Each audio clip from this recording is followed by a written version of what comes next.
Hello everyone, कैसे हो आप सब। मैं निकुंज जरीवाला एक बार फिर से आपका स्वागत करता हूं आपके अपने YouTube channel magnetic science institute पे। चलिए बच्चों, क्लास 12 इलेक्ट्रोस्टैटिक्स अब खत्म होने की तैयारी पे है। ओके, लास्ट पार्ट में बच्चों हमने सीखा था कैपेसिटर क्या होता है, उसका कैपेसिटेंस का फॉर्मूला निकाला था हमने, डाइलेक्ट्रिक स्लैब रखने से क्या होगा वो हमने सीखा था। फिर हमने सीखा था बच्चों सीरीज और parallel connection of the capacitor का इक्विवेलेंट कैपेसिटेंस कितना होता है वो।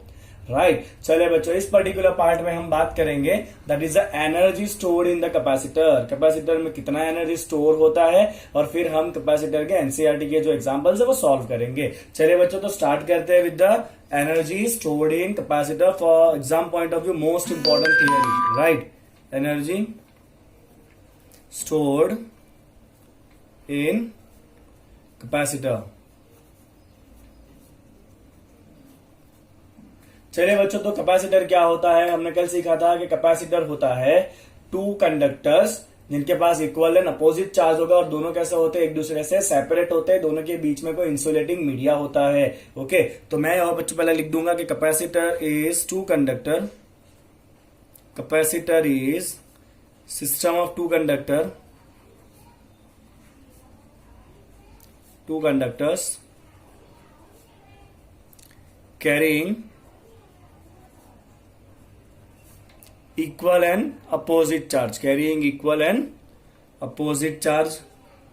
Right, carrying equal and opposite charge and separated by insulator. Okay, separated by some insulator in between.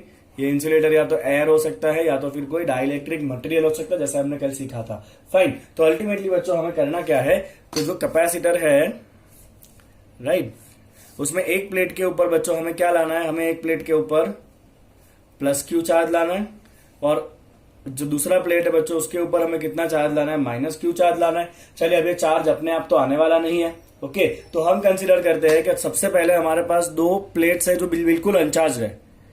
कैसे बच्चों, दोनों प्लेट जो है वो बिल्कुल अनचार्ज है और हम क्या करेंगे, इसको धीरे धीरे चार्ज करेंगे। तो हम ये करेंगे बच्चों कि यहां से हम इस प्लेट के ऊपर से हम पॉजिटिव चार्ज को निकाल के इस प्लेट के ऊपर ट्रांसफर करेंगे। राइट, मतलब ये प्लेट का अगर पॉजिटिव चार्ज निकाला तो इस प्लेट के ऊपर धीरे धीरे नेगेटिव चार्ज आता जाएगा और हम पॉजिटिव चार्ज को यहां से यहां ला रहे हैं तो ये धीरे धीरे कैसा होता जाएगा बच्चों, पॉजिटिव होता जाएगा। तो मान लेते हैं कि यहां से हमने कितना चार्ज बच्चों उठा लिया, प्लस डीक्यू जितना चार्ज उठा लिया। कितना चार्ज उठा लिया बच्चों, प्लस डीक्यू जितना चार्ज यहां से हमने उठा लिया और उसको हम कहां ट्रांसफर करेंगे बच्चों, उस चार्ज को हम ट्रांसफर करेंगे इस प्लेट के ऊपर। तो अल्टीमेटली ये प्लेट के ऊपर पॉजिटिव चार्ज बनेगा, मतलब इसके ऊपर धीरे धीरे पॉजिटिव चार्ज आने लगेगा। यस और नो, और ये प्लेट के ऊपर से पॉजिटिव चार्ज को निकाल दिया तो ये प्लेट के ऊपर धीरे धीरे नेगेटिव चार्ज आने लगेगा। ओके, अब बच्चों होगा क्या कि जैसे ये प्लेट पॉजिटिव होती जाएगी ना तो इस प्लेट का इलेक्ट्रिक फील्ड बनेगा फ्रॉम प्लस टू माइनस, मतलब यहां पे क्या बनना है, इलेक्ट्रिक फील्ड बनना है बच्चों प्लस टू माइनस डायरेक्शन में। यस और नो, ओके, मतलब अब आप जब चार्ज को लाओगे ना, आप जैसे जैसे यहाँ पे चार्ज को लाते जाओगे ना, आपको अगेंस्ट द इलेक्ट्रिक फील्ड लाना पड़ेगा क्योंकि इलेक्ट्रिक फील्ड बनता जा रहा है। ओके, ये जो पॉजिटिव प्लेट वाला चार्ज बन चुका है ऑलरेडी, जो प्लेट के ऊपर पॉजिटिव चार्ज बना है वो क्या करेगा, इस पॉजिटिव चार्ज को रिपेल करेगा, अपने पास नहीं आने देगा। तो आपको अगर यहाँ पे और चार्ज यहां से निकाल के इधर लाना है तो चार्ज के ऊपर वर्क करना पड़ेगा। ओके, तभी इसके ऊपर चार्ज आएगा अभी और ज्यादा। राइट, तो मान लेते बच्चों के इन सम पर्टिकुलर कंडीशन अभी इसके ऊपर का चार्ज है सपोज क्यू डैश और इसके ऊपर का चार्ज कितना है बच्चों, माइनस क्यू डैश है और हमने डीक्यू जितना और चार्ज निकाला है तो इसके ऊपर और कितना होगा, नेगेटिव चार्ज हो जाएगा, minus dQ. Let's give it name as dQ dash. कितना चार्ज निकाला बच्चों हमने, डीक्यू डैश जितना चार्ज निकाला तो इसके ऊपर अब चार्ज कितना हो जाएगा, माइनस क्यू डैश था और हमने कितना प्लस चार्ज यहां से हटा दिया, डीक्यू डैश इतना ऑलवेज ऑब्वियसली इसके ऊपर उतना ही नेगेटिव चार्ज और रहेगा, that is minus D Q dash. तो इस प्लेट का चार्ज कितना हो जाएगा, minus Q dash minus D Q dash. इसके ऊपर अभी कितना चार्ज है, क्यू डैश इतना चार्ज है। जैसे ये आ जाएगा तो चार्ज कितना हो जाएगा बच्चों, Q dash plus D Q dash हो जाएगा, जैसे ही वो आएगा वैसे। बोले इतना आपको समझ में आ गया। ओके, तो हम यहाँ पे बच्चों क्या करेंगे, हम यहाँ पे लिखेंगे कि transferring the charge from one plate to other plate, one plate to other plate require work। क्या करेगा बच्चों, it will require work. Okay, fine. अब बच्चों हमें क्या करना पड़ेगा इसके आगे, तो हम लिखेंगे कि एट सम मोमेंट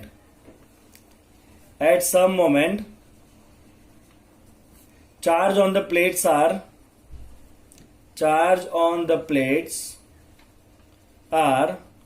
चले बच्चों Q dash and minus Q dash. जैसे मैंने कहा एक पर्टिकुलर टाइम के ऊपर चार्ज कितना है, इसके ऊपर क्यू डैश है, इसके ऊपर माइनस क्यू डैश है, राइट। हम लिखेंगे बच्चों to transfer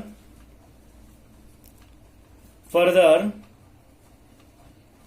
plus D Q dash charge from negative plate to positive plate, negative plate to positive plate, work is required to be done, work is required to be done on the charge। बोले इतना clear? आपको सारा theory part भी लिखना है बच्चों, ऐसा नहीं है कि धड़ाधड़ आपने 2-3 फॉर्मूला डाल दिया आपको मार्क मिल जाएगा। ओके चलिए, अभी आपको और चार्ज को यहां से अगर इधर से इधर लाना है तो वर्क करना पड़ेगा। क्यों वर्क करना पड़ेगा? Because there is against the field, you have to move it against the field. आपको चार्ज को मूव कराना तो वर्क करना पड़ेगा। ओके चलिए बच्चों, ये प्लेट पॉजिटिव है, ये प्लेट नेगेटिव है, मतलब ये ऑलवेज हाई पोटेंशियल के ऊपर होगा और ये ऑलवेज कहां होगा? लो पोटेंशियल के ऊपर होगा। और अभी मान लेते हैं कि दोनों के बीच का पोटेंशियल डिफरेंस कितना है बच्चों? V है, और let's say it is V dash. तो हम लिखेंगे बच्चों in this condition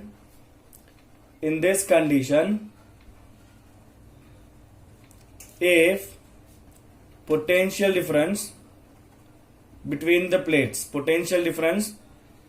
the plates is V dash. कितना है बच्चों? दोनों प्लेट के बीच का पोटेंशियल डिफरेंस जो है वो V डैश है।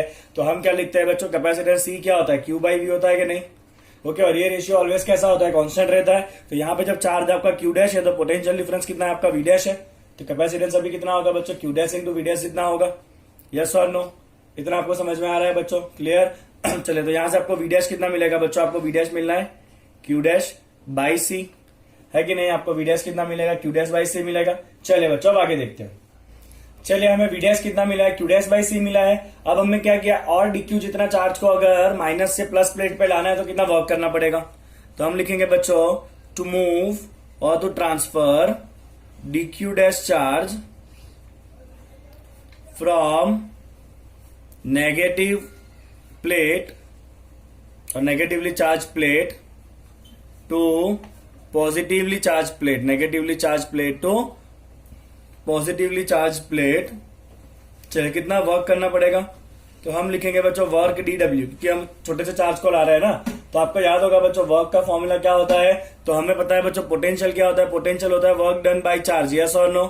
तो हमें वर्क डन कितना मिलता है बच्चों? पोटेंशियल इंटू चार्ज मिलता है। यस और नो? कितना मिलता है? Work done potential into charge मिलता है, राइट। तो वर्क डन कितना होगा बच्चों? Potential into charge. चलिए, हम कितने चार्ज को शिफ्ट कराना चाहते हैं बच्चों? DQ डैश जितना। तो हम जो चार्ज शिफ्ट कराना चाहते हैं वो कितना है बच्चों? DQ dash. और जब हम शिफ्ट करा रहे हैं तब पोटेंशियल कितना है दोनों प्लेट के बीच का? V डैश जितना है। यस और नो? तो आपको DQ डैश चार्ज को मूव कराने के लिए इतना वर्क करना पड़ेगा, राइट। इतना क्लियर? बट हमें तो बच्चों टोटल कितना चार्ज डेवलप कराना है? कैपिटल Q जितना, राइट। तो मैं यहां पर लिखूंगा बच्चों to transfer total of plus Q charge from one plate to other. तो टोटल कितना वर्क करना पड़ेगा? From one plate to other, right. तो टोटल वर्क क्या होगा बच्चों? क्या करेंगे? हम इसको इंटीग्रेट कर देंगे DW को। That total work done is integration of DW। कहां से कहां बच्चों? जीरो चार्ज से लेके टोटल कितना चार्ज है? Q जितना। तो इंटीग्रेशन ऑफ 0 टू Q। चले, DW कितना है बच्चों आपका? V dash into DQ dash है। अब तो आपको सिंपल इंटीग्रेट करना है बच्चों। चलिए, V डैश कितना है आपका? ये रहा Q डैश बाई C, लिख दिया Q dash by C into DQ dash. चलिए बच्चों, कैपेसिटेंस तो कांस्टेंट रहता है, बाहर आ जाएगा। Q डैश 1 पावर है तो इंटीग्रेशन क्या होगा बच्चों? पावर 1 है तो इंटीग्रेशन क्या होगा? 2 डिवाइड बाई 2 हो जाएगा। कहां से कहां बच्चों? 0 से लेके Q तक जाना है। चलिए, पहले आप अपर लिमिट डाल दीजिए बच्चों। अपर लिमिट क्या है आपका? Q है, that is Q square by 2। Lower limit क्या है? 0। तो आपको टोटल कितना वर्क करना पड़ेगा इतना चार्ज एस्टैब्लिश करने के लिए? Q square by 2C। आपको टोटल बच्चों इतना वर्क करना पड़ेगा चार्ज को एस्टैब्लिश करने के लिए। ओके, जो दो प्लेट के ऊपर आपको चार्ज लाना है प्लस Q माइनस Q, उसके लिए आपको इतना वर्क करना पड़ेगा।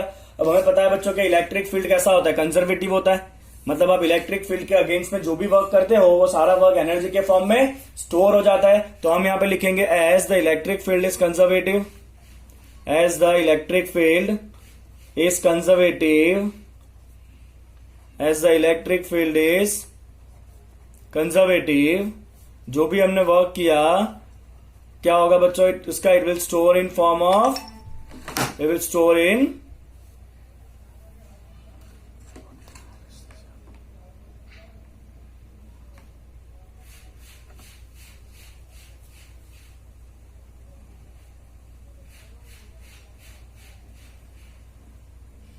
तो जो भी हमने वर्क किया वो वर्क का क्या होगा बच्चों, it will be stored in the form of, it will store in form of potential energy, it will store in form of the energy. कौन सा फॉर्म में होगा, पोटेंशियल होगा, it will store in the form of potential energy in the capacitor, right. Okay, तो ये जो work है बच्चों वही क्या है, कैपेसिटर का एनर्जी है, जो कि that is equal to Q square by 2c, right.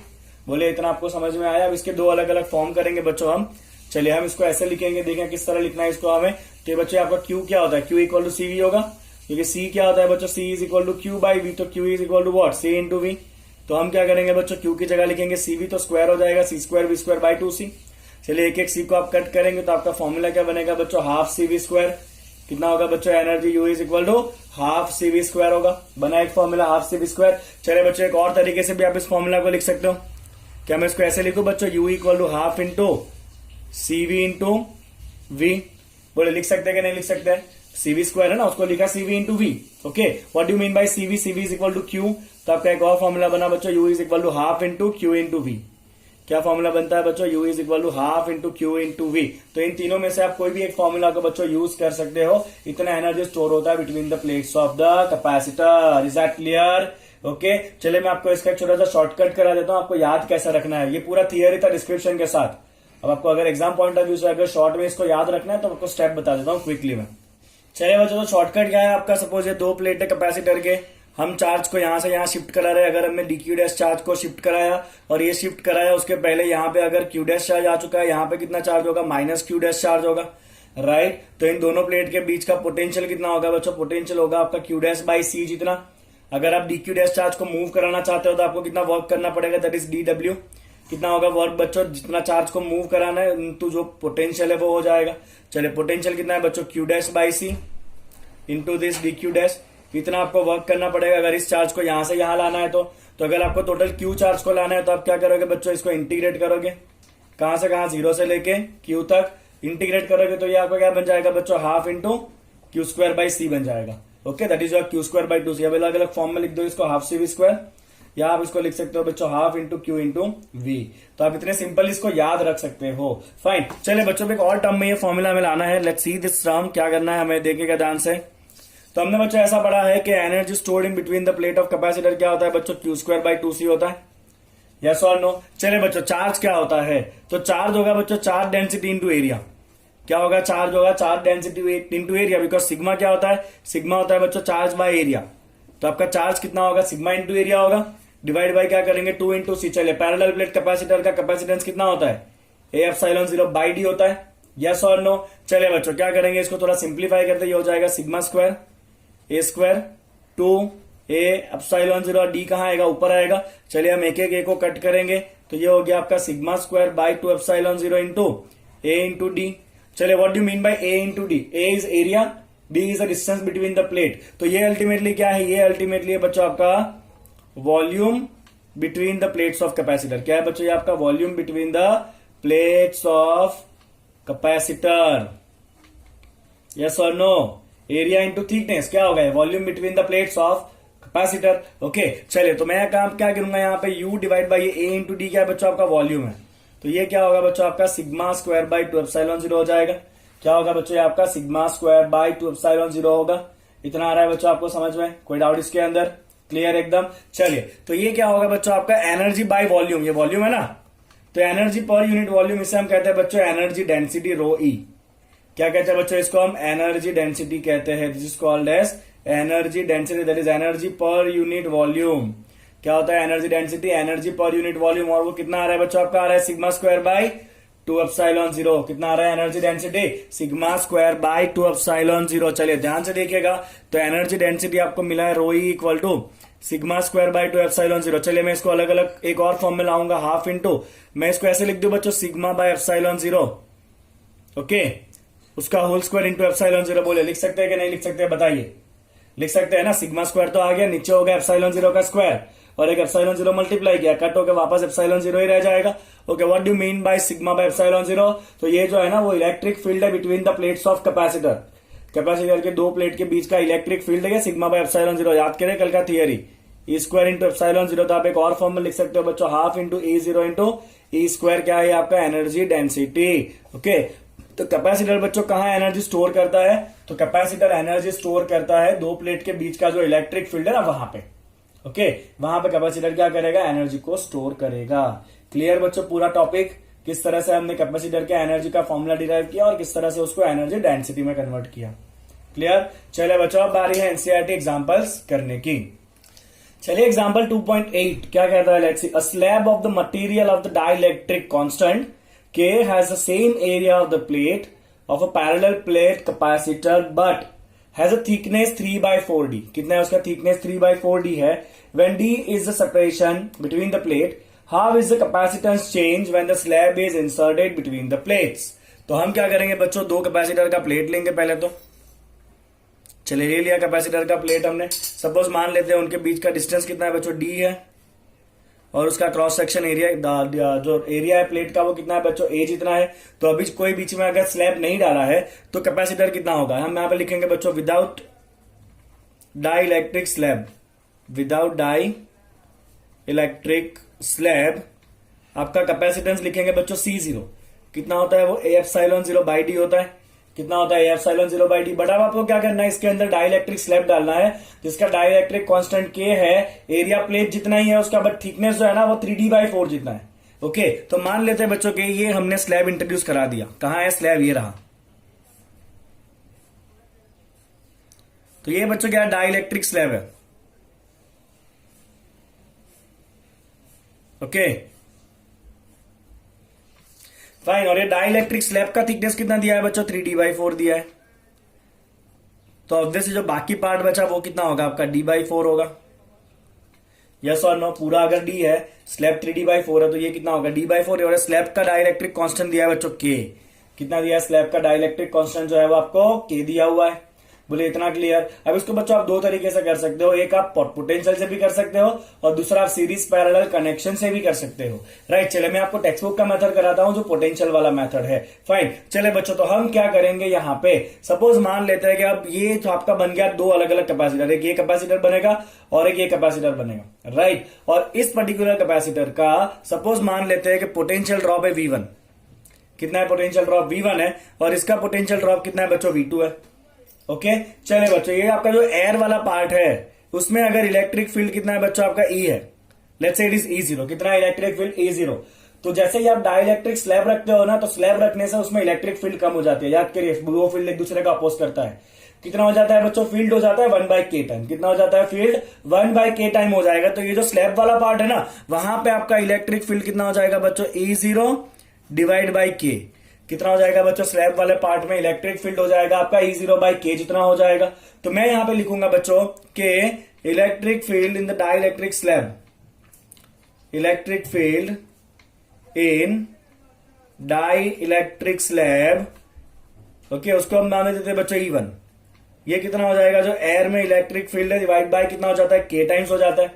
अब मैं क्या लिखूंगा बच्चों? यहां पे मैं लिखूंगा total potential difference, total potential difference between two plates, total potential difference between the two plates. चले क्या होता है बच्चों potential difference? V equal to total कितना है बच्चों? V1 प्लस V2, क्योंकि दोनों सीरीज में दिख रहा है।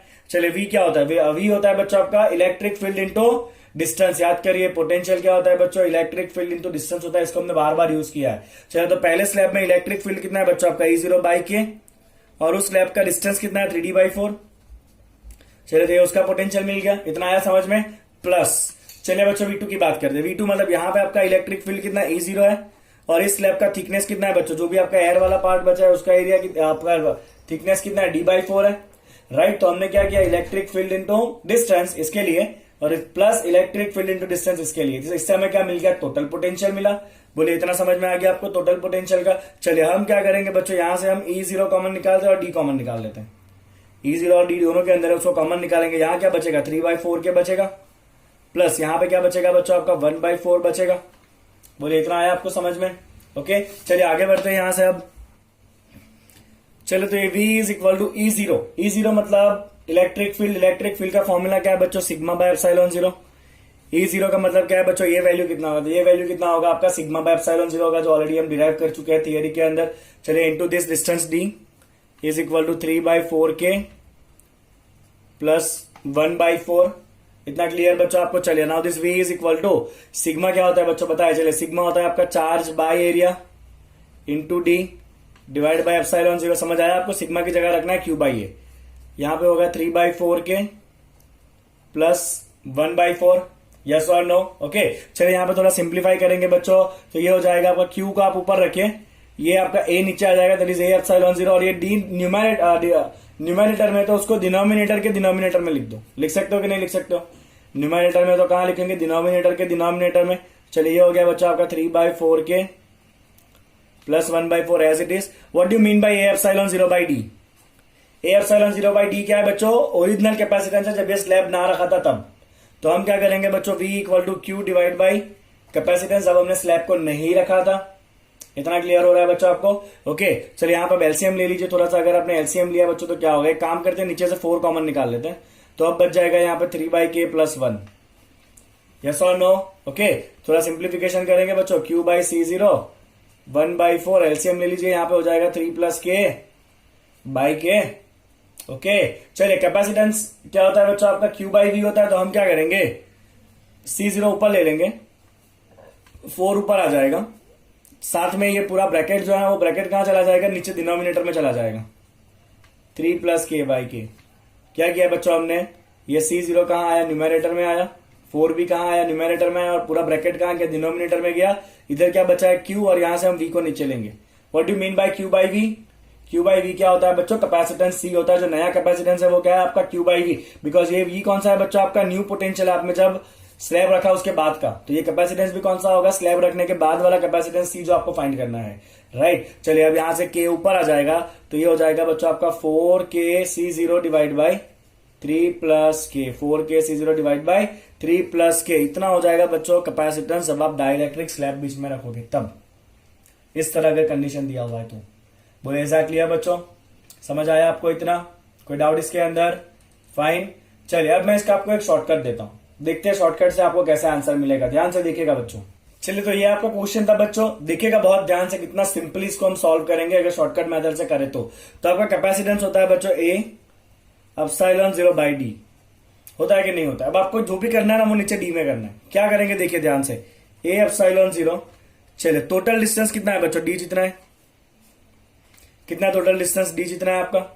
ओके उस D में से आपको क्या करना पड़ेगा बच्चों, उस D में से आपको पहले स्लैब वाला पार्ट पूरा निकाल देना है। चलिए स्लैब वाला पार्ट कितना है आपका, 3D/4 है। तो हम क्या करेंगे बच्चों, यहां से 3D/4 को निकाल देंगे। निकाल दिया 3D/4 को, तो उसकी जगह रखेंगे क्या, तो उसकी जगह हमें क्या रखना है बच्चों, ये 3D/4 जो आपका डिस्टेंस है ना जहां पे स्लैब है, आपको रखना है 3D/4, और उसका कांस्टेंट कितना है, K जितना है, तो नीचे यहां पे K डिवाइड कर देना है। समझ आया आपको क्या किया मैंने, टोटल डिस्टेंस D है, सबसे पहले उसमें से जहां पे हमने स्लैब रखा है उतना पार्ट निकाल दो, कितना हो गया 3D/4 निकाल दिया, और उसकी जगह डालोगे क्या, अगर कुछ निकाला तो कुछ डालना पड़ेगा अंदर। तो अंदर क्या डालना है, ये जो आपका स्लैब का थिकनेस है 3D/4 डिवाइड बाय उसका डाइलेक्ट्रिक कांस्टेंट K करके नीचे आपको जोड़ देना है। अब उससे क्या होगा देखो, आपका एक ही स्टेप में आंसर आ जाएगा बच्चों। A epsilon 0 D minus 3D/4 क्या होगा, D/4 plus 3D divide by 4K। अब खाली यहाँ पे आप एलसीएम ले लो, सिंप्लीफाई करो नीचे। A एप्सिलॉन 0 यहाँ पे क्या कॉमन आएगा, D कॉमन आएगा बच्चों, और कौन कॉमन आएगा, 4 कॉमन आएगा। चलो यहाँ क्या बचेगा आपका 1 प्लस 3/4 बचेगा, यस और नो। चलिए थोड़ा इसको सिंप्लीफाई करते हैं। चलिए अगर सिंप्लीफाई करोगे तो ये हो जाएगा आपका A एप्सिलॉन 0 बाई D। चलिए बाई 4, यहां पे एलसीएम ले लीजिए, कितना होगा बच्चों आपका 4K प्लस 3 डिवाइड बाई क्या होगा बच्चों नीचे। ओके यहां पे तो 4 तो निकल चुका है ना ऑलरेडी, 4 तो बाहर आ चुका है यहां पे, तो ये क्या होगा आपका K बाई 3 बाई K। क्योंकि 4 तो एलसीएम में बाहर आ गया था ना, तो बचा गया आपका d/4 प्लस ब्रैकेट में k प्लस 3/k। चलिए अब यहां पे देखिए, तो a एप्सिलॉन 0 बाई डी, इतने को आप साथ में रखिए बच्चों। बाकी क्या होगा, ये 4 के डिनोमिनेटर से ऊपर जाएगा और नीचे क्या बचेगा आपका k प्लस 3 बचेगा, यस और नो। बचा नीचे बच्चों k plus 3। Okay, what is mean by a epsilon 0 by D, original capacitance C0 जब हमने स्लैब नहीं रखा था, और साथ में क्या है बच्चों 4k बाई k प्लस 3। देख लीजिए आपका यही आंसर है, स्लैब रखने के बाद का आपका आंसर ये है। तो ये बच्चों एक शॉर्टकट ट्रिक है, जहां पे आपको जब स्लैब रखोगे ना, आपने एक से ज्यादा स्लैब रखा तो क्या करोगे, जब बच्चों आप एक से ज्यादा स्लैब भी रखते हो ना, तब भी आपको इसी तरह से काम करना है। सपोज मान लीजिए कि हमने यहाँ पे ना ऐसे इस तरह का कैपेसिटर बनाया है, जहां पे हमने बच्चों 3 अलग अलग डाइलेक्ट्रिक स्लैब रखे हैं। सपोज यहाँ पे स्लैब रखा है कांस्टेंट K1 का, यहाँ पे रखा है K2 का, यहाँ पे रखा है K3 का, इसका थिकनेस है D1, इसका थिकनेस है D2, इसका थिकनेस है D3। ओके, तो इस केस के अंदर भी क्या करना है बच्चों आपको, बहुत सिंपल है। कैपेसिटेंस होगा बच्चों आपका A एप्सिलॉन 0। अब यहाँ पे तो एयर दिया ही नहीं है, पूरा का पूरा स्लैब ही दिया हुआ है, तो यहाँ पे हमें क्या करना है D1 बाई K1। ओके, यहाँ पे क्या करेंगे D2 बाई K2, और यहाँ पे क्या करेंगे D3 बाई K3। इसको सिंप्लीफाई कर दो, आपका आंसर आ जाएगा। इतना सा काम बच्चों आपको करना होता है। समझ में आया आपको इतना? क्लियर। चलिए नेक्स्ट एग्जांपल की तरफ जाते हैं। चलिए एग्जांपल नंबर 2.9, एक सर्किट दिया हुआ है बच्चों, जहां पे आपके पास दिया हुआ है 3 कैपेसिटर, तीनों जो है वो 4 कैपेसिटर है एक्चुअली, चारों के चारों जो है वो 10 माइक्रोफैराडे के कैपेसिटर है, राइट। और उनको 500 वोल्ट के साथ कनेक्ट किया गया है। और हमारे 2 क्वेश्चन हमें सॉल्व करने बच्चों। पहला क्वेश्चन है इक्विवेलेंट कैपेसिटेंस फाइंड करना है। आप देख सकते हो क्वेश्चन साथ साथ है बाजू में। इक्विवेलेंट कैपेसिटेंस हम फाइंड करेंगे, और हम फाइंड करेंगे बच्चों चार्ज ऑन ईच कैपेसिटर। क्या फाइंड करेंगे बच्चों हम? Charge on each capacitor. चलिए, तो बहुत ही एलिमेंट्री प्रॉब्लम है। फाइन, सबसे पहले बच्चों हम देखेंगे, यहां पे इसको नाम दे देते हैं बच्चों 1, 2, 3 और 4। चलिए, आपको सिंपल ही दिख रहा है बच्चों 1, 2 एंड 3 कैसा है सीरीज में, दिख रहा है बच्चों 1, 2, 3 कैसा है सीरीज में। तो सबसे पहले मैं लिखूंगा बच्चों के capacitor C1, C2 and C3 कैसे है, तीनों के तीनों सीरीज में है, दे आर इन सीरीज। चलिए, सीरीज में कैपेसिटेंस का फॉर्मूला बताया बच्चों 1/C इक्वल टू, सीरीज है ना, तो 1/C equal to 1/C1 plus 1/C2 plus 1/C3। सारे के सारे बच्चों 10-10 के हैं, यस और नो। तो ये कितना हो गया आपका 3/10 हो गया, that is equal to 1/C आपका। तो इन्वर्स करोगे तो इसका आपका C कितना आएगा, 10/3 आएगा। सब कुछ माइक्रो में, तो ये भी किसमें आएगा, माइक्रोफैराडे में आएगा। तो इन तीनों को मिला के कैपेसिटेंस कितना हो रहा है बच्चों, 10/3 हो रहा है। चलिए, इसको मैं नाम दे देता हूं बच्चों C123। क्या नाम दूंगा बच्चों मैं? C123। तो अब मेरा सर्किट किस तरह सिंप्लीफाई हो जाएगा, देखिएगा ध्यान से। तो तीनों कैपेसिटर की जगह पे हम एक ही कैपेसिटर लगाएंगे C123, इन तीनों को हटा के, और यहाँ पे एक और कैपेसिटर है जो आपका C4 है, राइट। और उसको हमने कनेक्ट किया है किसके साथ बच्चों, 500 वोल्ट के साथ कनेक्ट किया है उसको हमने, ठीक है ना। तो आपको क्या दिख रहा है, C123 एंड C4 कैसा है, सीरीज के पैरेलल, ऑब्वियसली पैरेलल है। तो हम यहाँ पे लिखेंगे बच्चों C123 एंड C4 कैसे है बच्चों, ये दोनों आर इन पैरेलल। चलिए, पैरेलल में कैपेसिटेंस का फॉर्मूला क्या होता है, डायरेक्ट प्लस करते हैं। तो हम लिखेंगे बच्चों C equivalent is equal to, parallel है ना, तो C123 प्लस C4। चलिए, C123 वैल्यू कितना था, 10/3 था, और C4 कितना है, सारे कैपेसिटर 10 के ही है, तो C4 अकेला 10 का है। कितना होगा बच्चों, एलसीएम निकालोगे तो 40/3 माइक्रोफैराडे, दैट इज 13.33 माइक्रोफैराडे। तो ये हो गया बच्चों आपका पहला चीज, दैट इज C इक्विवेलेंट। चलिए, हुआ बच्चों C इक्विवेलेंट। अब आपको फाइंड करना है चार्ज ऑन ईच कैपेसिटर। बहुत सिंपल है बच्चों, चार्ज ऑन ईच कैपेसिटर। देखिए किस तरह हम करेंगे चार्ज ऑन ईच कैपेसिटर को। तो सबसे पहले बच्चों आप देखिए C4 जो है ना, अब आपको इतना पता होना चाहिए कि पैरेलल में सबका पोटेंशियल कैसा होता है, सेम होता है। सबका वोल्टेज कैसा होगा, आपका सेम होगा, ओके। और क्योंकि हमने C4 को डायरेक्टली बैटरी के अक्रॉस कनेक्ट किया है, तो सीधा C4 को कितना पोटेंशियल मिलना है, ये आपका C4 है, और उसको सीधा हमने बैटरी के अक्रॉस कनेक्ट किया, तो उसको कितना पोटेंशियल मिलेगा, 500 वोल्ट मिलेगा डायरेक्ट, यस और नो। सिमिलरली ऊपर तीनों मिला के C123 साथ में 1, 2 एंड 3, और तीनों को मिला के आपको कितना पोटेंशियल मिलेगा, 500 मिलेगा। मतलब ऊपर क्या होगा आपका बच्चों, यहां पे ऐसे होगा कि ये आपका 1 है, ये आपका 2 है और ये 3 है, और यहाँ पे तीनों को मिला के आपको कितना मिल रहा है, 500 वोल्ट मिल रहा है। कितना मिल रहा है बच्चों, तीनों को मिला के 500 वोल्ट मिल रहा है। इतना समझ में आया जो मैंने तोड़ा वो, ओके।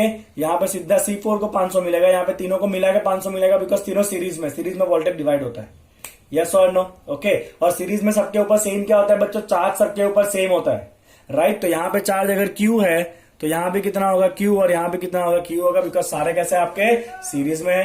तो चलिए हम क्या करेंगे बच्चों, हम फाइंड करते हैं पहले charge on C4, charge on C4 fine. चलिए बच्चों कैपेसिटेंस C क्या होता है, C होता है आपका Q/V। चलिए यहां पर लिखिए आप C4, यहां पर दीजिए 4। चलिए तो आपको Q4 निकालना है, कैपेसिटेंस C कितना है, तो C4 आपका कितना है बच्चों 10 माइक्रोफैराड है, 10 माइक्रो मतलब 10⁻⁻⁶।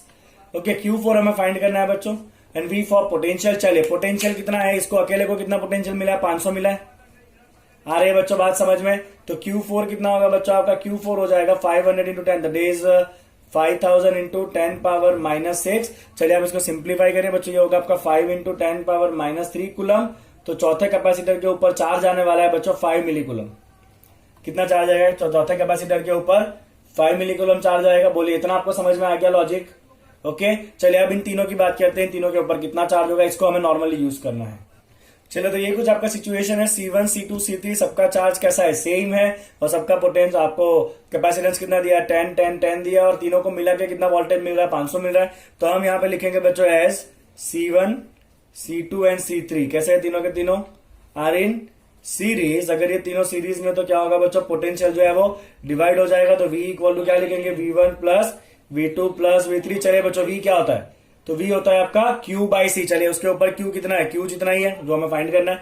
चलिए इसका कैपेसिटेंस कितना है बच्चों 10 माइक्रो प्लस, चलिए इसका भी चार्ज कितना है Q है, इसका भी कैपेसिटेंस कितना है 10 माइक्रो। चलिए ओके, इसका भी चार्ज कितना है Q और इसका भी कैपेसिटेंस कितना है बच्चों 10 माइक्रो ही है। और टोटल पोटेंशियल V कितना है आपका 500 वोल्ट है। आया बच्चों आपको समझ में, मैंने नॉर्मल फॉर्मूला अप्लाई किया, V इक्वल टू Q/C। यहां पे सब में अप्लाई किया Q/C, जो आगे किया था वही। चलिए क्या करेंगे बच्चों, 3 बार हुआ आपका 3Q/10 micro, micro is 10⁻⁻⁶, that is equal to 500। Okay, तो आपका Q कितना हो जाएगा बच्चों 500 इंटू 10⁻⁻5000 हो, सामने आएगा ना ये, तो 5000 होगा इंटू 10⁻⁻6 डिवाइड बाई 3, तो दैट इज इक्वल टू कितना होगा बच्चों 5/3 मिली कूलम। अभी आगे किया same as that is 2.6, sorry कितना होगा ये 1.67 मिली कूलम। तो ये किसके ऊपर का चार्ज है, C1 C2 और C3 के ऊपर का चार्ज है 1.67 milli coulomb. Is that clear. तो इन तीनों के ऊपर कितना चार्ज आएगा बच्चों 1.67 milli coulomb. This is nothing but charge on C1 C2 C3। Clear बच्चों एग्जाम्पल। ओके, चलिए बच्चों नेक्स्ट क्वेश्चन करेंगे। चलिए तो एग्जाम्पल नंबर 2.10 क्या है, a 900 picofarad capacitor is charge by 100 volt battery. Figure आपको दिया हुआ है, how much electrostatic energy is stored by the capacitor. बहुत सिंपल है बच्चों, आपको कैपेसिटेंस कितना दिया है, देखिए 900 पिको, पिको मतलब 10⁻⁻12 फैराडे, और उसको कितने वोल्ट की बैटरी से हमने चार्ज किया बच्चों 100 वोल्ट। तो उसके पास एनर्जी कितना होगा, चलिए क्या फॉर्मूला है बच्चों एनर्जी का, हाफ इंटू CV², यस और नो। चलिए तो half CV² is equal to half into C कितना है 900 इंटू 10⁻⁻12, V कितना है आपका 100, 100 मतलब 10 स्क्वायर, क्या करना है उसका भी स्क्वायर करना है V स्क्वायर है ना, राइट। चलिए कितना होगा बच्चों, आपका सिंप्लीफाई करोगे तो ये होगा आपका 450 इंटू 10⁻⁻8 होगा यस और नो, होगा ऐसा। चलिए इसको हम क्या लिखेंगे बच्चों, can we write this is 4.5 into 10⁻⁻6, that is 4.5 microjoule. तो इतना होगा बच्चों इनिशियल एनर्जी 4.5 माइक्रोजूल है। ओके, इस कैपेसिटर के पास एनर्जी। चलिए अब क्या बोला गया, बी पार्ट देखिए, B part is very important. अब बच्चों बी पार्ट में आपको ऐसा कहा गया है कि the capacitor is disconnected from the battery and connected to another 900 picofarad capacitor, what is the electrostatic energy stored by the system. मतलब आप बैटरी को निकाल दिया और उसकी जगह पे एक और अनचार्ज कैपेसिटर लगा दिया। अब ये एक पहला कैपेसिटर ऑलरेडी चार्ज हो चुका है आपका, क्योंकि उसको बैटरी के साथ कनेक्ट किया था ना। तो ये कैपेसिटर कैसा है आपका, चार्ज है।